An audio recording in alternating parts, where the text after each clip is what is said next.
Okay, guys. I'm calling the painting finished, minus the possibility of taking some, not quite this high a value, but some higher values, and laying them slightly a few strokes down here. Possibly even a highlight here. What would happen though, is I would spread out the area that a person is interested in looking, which is fine, but it might become a little bit busy. So that's on hold. I'm taking the painting upstairs with me for now. I'll live with it and I'll decide later. But if it needs anything, I think that's all it needs. And frankly, right now, I'm prone to thinking it doesn't need it. We don't even want it. We want to keep things simple. All right, let me just run through a few things that I did since the last video. The sky I did not touch, not at all. I did add a little bit of light to the right-hand side of this tree, as well as here. A couple of hints of light on these, just slightly higher values. I had this trunk sitting underneath the boughs and coming down to the rock. I didn't like that. I wanted a little more strength to it. So I reconfigured this and put another bough of evergreen down there. Happy with that. I filled in these little, these crevices kind of thing with a little, what did I use? Raw umber and alizarin crimson and a bit of white, I guess. Just to give it some kind of pattern in there. Also brought, this rock is proud of that rock, right? But it was kind of weak in its obviousness of standing ahead. So I actually laid some light, some of these colors, all the way back to here, adjacent to this boulder, so that, or piece of bedrock, I should say, so that this line would actually, this rock would pop out a little more, be a little bit stronger.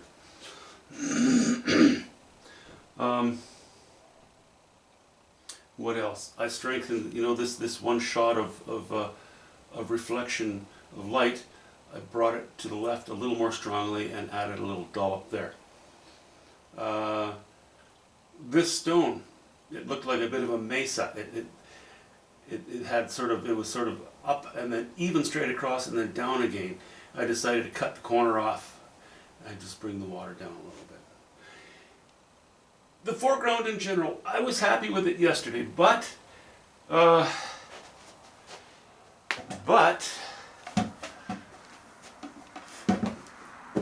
even though I don't want to draw too much attention to the foreground, it was a little too blasé. It was just all sort of dark values. Yeah, a little too boring. I wanted a little more interest here. I needed this foreground not to appear to be a dark, flat mass, but rather to be a little bit sculpted. So I'm very happy with this, and coming across here as well. But I thought what I would do is raise the values on this rock here, this sort of shape that comes up.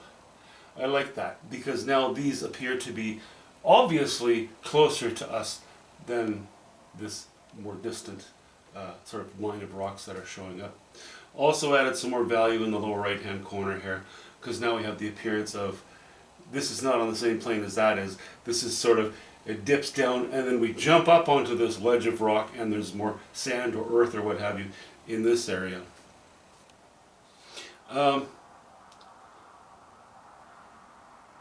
Yeah, and because because I did that, I think it opposes this quite well. I worried that it would be too much the same as this, because we have this line and this line. Nah, they're far enough apart, it's not a problem. We have a lot of fluttery stuff here. I did not want to be too strong here, so the forms are quite strong. This area was quite strong. It needed a little bit of weakening to appear to be just a little bit weaker, a little softer. That's why I put my signature there, because even that breaks it up a little bit. This, of course, area is very strong. But that's good. We want that strength, even though it doesn't have a whole lot of variety of color and light. It supports this. So we still kind of end up with this notion. Even though the land comes up here, in general, when I see the painting, close my eyes, open my eyes quickly and have a look at it, I still see this. And beyond that, we can do, I think I called it the zero effect on the last video. I meant the Zorro effect, you know? Zip, zip, zip, zip. I don't know. Zigzagging, how about that? Anyway, I'm tickled with the painting, really like it. I don't have another canvas right now. I'm going to have to run to the store tomorrow and pick another one up. I don't know what I'm going to do. I don't think it's going to be a small one. I think I've been enjoying these larger canvases, and at the moment I'm thinking more shoreline. Love water, love rocks, love trees, love skies, love everything. I had a question about the possibility of sometimes inserting human figures into my landscapes, and I'm not a fan. I like my landscapes to hold their own purely as landscapes. I've never been that keen on paintings of people or even figures or even silhouettes of figures. You know, cityscapes, populations. I don't hate people, I just have no interest in painting them. I find nature to be the thing that I love, and I only paint what I love. So, there's that. I think that's really all I can blither on about. So, I'll shut up. Talk to you very soon. Oh, I'll do some zoomies. That's what I'll do.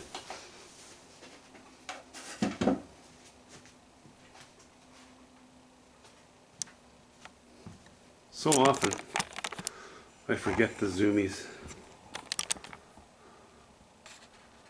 Okay, that's appearing very blue, isn't it? Those rocks in the foreground. I'm okay with that. Works for me. They're soft, they're smooth looking things. It's okay with me too. Soft and smooth in the foreground. You don't want to get more bold with it because, yeah, you end up competing with the distance. There's our water. It really hasn't changed except for those two little spots. The right and the left hand side. Made the water a little stronger. I may still take something of, that value and lay it right underneath this dark slit, this dark slash that's there. Or I may not. Again, as I said, we'll revisit that idea. Yeah, filled in some of these crevices, or crevasses, as some folks like to call them.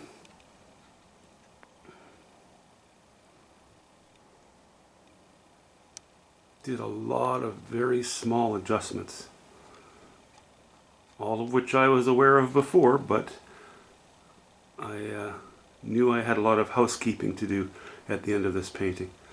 And I never looked forward to it, but I did it off camera because, again, I was just had to jump all over the place to finish things. And I'm not going to keep moving the camera and zoom in, zoom out, and do all that stuff.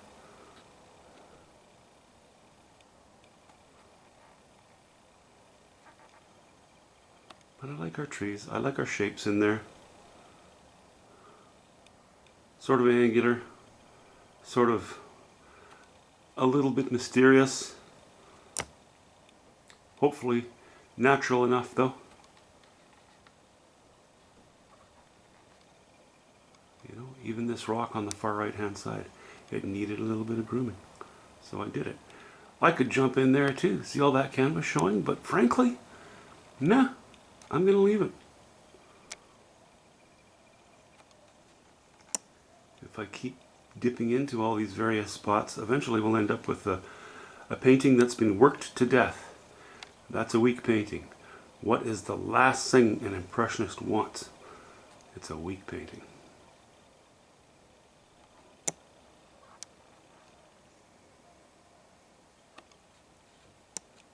Pretty much highest value, almost, and certainly close to our highest chroma. Almost dead center. But because of all the activity below it on the left hand side and on the right hand side, it doesn't bother me at all having that bright spot in the clouds. In the clouds, it pulls the light is pulled to the right a little bit, and in the water, so it spreads it out. You don't have one commanding little focal point.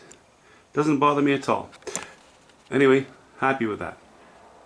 Have a great day, guys. We'll see you soon.